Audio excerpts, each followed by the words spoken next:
Pasado alas 10 ng umaga kahapon ng tambangan ang isang police patrol car sa highway ng Barangay Bulasa, Argao, Cebu. Ayon sa pulisya, sakay ng motorsiklo ang tatlong hindi pa nakikilalang salarin.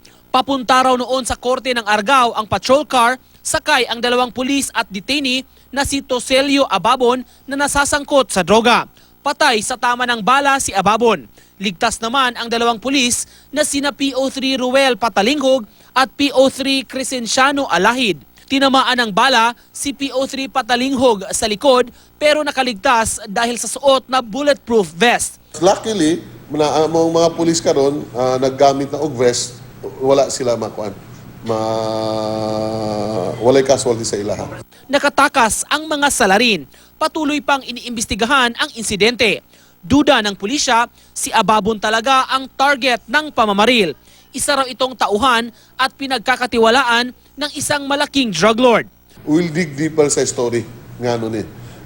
Pero baka, ako alang baka kabalo ka na, nag-away-away na sila kay nangadakpan. No? We'll investigate the case proper.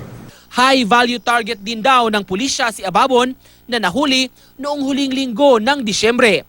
Nakunan siya noon ng 1.5 kilograms ng hinihinalang shabu na nagkakahalaga ng mahigit 10 million pesos.